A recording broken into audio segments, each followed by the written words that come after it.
അമ്മേ അമ്മ ഞാൻ പറയുന്നൊന്ന് കേക്കമ്മേ. എനിക്കൊന്നും കേൾക്കണ്ട.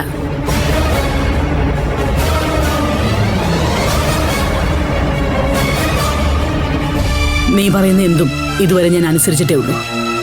ഒരു മറുവാക്ക് പോലും പറയാതെ ഞാൻ കേട്ടിട്ടേ ഉള്ളൂ. പക്ഷെ ഇന്ന് ഇവിടെ അതിനെന്നെ കിട്ടത്തില്ല. അപ്പോ അമ്മയ്ക്ക് എന്നിലുള്ള വിശ്വാസം നഷ്ടപ്പെട്ടല്ലേ? നീ ആവശ്യമില്ലാത്ത ഒന്നും ചിന്തിക്കണ്ട. ഇക്കാര്യത്തിൽ ഞാൻ എടുക്കുന്നത് തന്നെയാണ് ശരി. അത് നടക്കും. അമ്മ എന്തെങ്കിലും ഒരു തക്കതായ കാരണമില്ലാതെ ഞാനൊന്നിലും ഇടപെടില്ലെന്ന് അമ്മയ്ക്ക് അറിയില്ലേ? എനിക്ക് നിന്റെ ഒരു അഭിപ്രായവും കേൾക്കണ്ട. എനിക്കിപ്പോ മനസ്സിലായി. മോഹൻ ഇവിടെ കല്യാണം വിളിക്കാൻ വരുന്നതിന് മുമ്പേ നീ അവനെ കണ്ടു കാണും. എന്താ അമ്മ ഇത്? ഞാൻ എന്തിനാ മോഹനമാമനെ കാണുന്നേ? നീ കാണണ്ട. നിന്നെ അവൻ വന്ന് കണ്ടു കാണും. എന്തിനു വേണ്ടി? അല്ലെങ്കിൽ തന്നെ യാതൊരു ബന്ധവും ഇല്ലാതിരുന്ന എന്നെ കാണാൻ മാമൻ എന്തിനാ വരുന്നേ? എന്നോടുള്ള പക തീർക്കാൻ. അതിനുള്ള കാരണമാണ് അവൻ നോക്കിയത്. അതിലിപ്പോ അവൻ വിജയിക്കുകയും ചെയ്തല്ലോ. അമ്മ വെറുതെ ആവശ്യമില്ലാത്ത കാര്യങ്ങളൊന്നും ഊഹിച്ച് പറയല്ലേ. പിന്നെ ഞാൻ എന്താണ് പറയേണ്ടത്? ഒരു സുപ്രഭാതത്തിൽ മോഹനൻ കല്യാണം വിളിക്കാൻ വരുന്നു. തൊട്ടുപുറകെ ഭാനുവിന് കല്യാണാലോചനയായിട്ട് നിങ്ങളും വരുന്നു. ഇതിൽ നിങ്ങൾക്ക് ഞാൻ എന്താ മനസ്സിലാക്കേണ്ടത്? അമ്മ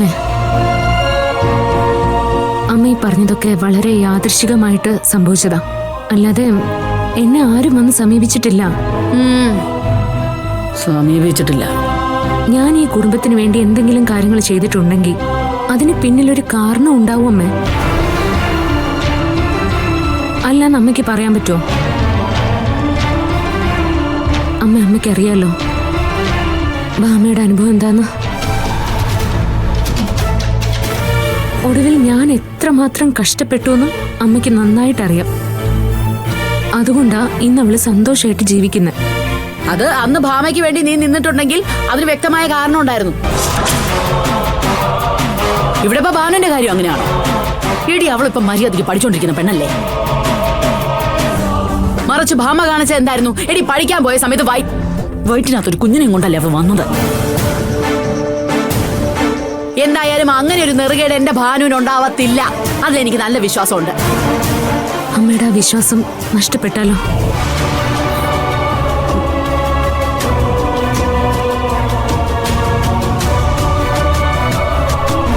എന്താ നീ അങ്ങനെ പറഞ്ഞേ? പറ, നീ എന്താ അങ്ങനെ പറഞ്ഞേ? അമ്മേ, ഞാൻ ഈ പറഞ്ഞത് കാര്യമായിട്ട് തന്നെയാ.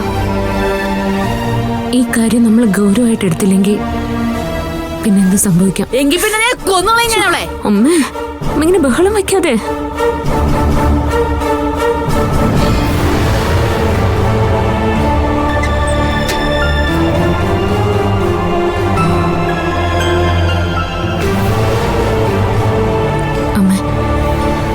അമ്മ ഇതുവരെ ഭാനുവിനൊന്നും സംഭവിച്ചിട്ടില്ല. ഇനി അങ്ങനെ ഒന്നും സംഭവിക്കാതിരിക്കാൻ വേണ്ടിയിട്ടാണ് ഞാൻ നോക്കുന്നത്. നീ എന്നെ വെറുതെ തീക്കാത്ത നിർത്തി സംസാരിച്ചോണ്ടിരിക്കാതെ കാര്യമല്ലാതെ പറയണ ഇങ്ങോട്ട്. അവക്കെന്താ സംഭവിച്ചത്?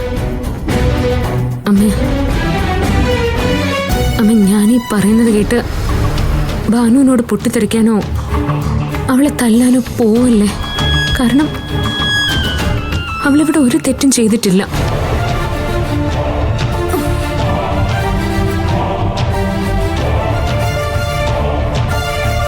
അപ്പോ അവക്കെന്തോ സംഭവിച്ചെന്നാണോ നീ പറഞ്ഞു വരുന്നേ? സംഭവിക്കരുതെന്ന് ഞാൻ പ്രാർത്ഥിക്കാം അമ്മ.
അങ്ങനെയാ ഞാനും സൂര്യയും ഞങ്ങളുടെ എല്ലാ പ്രശ്നങ്ങളും മാറ്റിവെച്ചിട്ട് ഈ കാര്യത്തിന് വേണ്ടി ഇറങ്ങിയത്.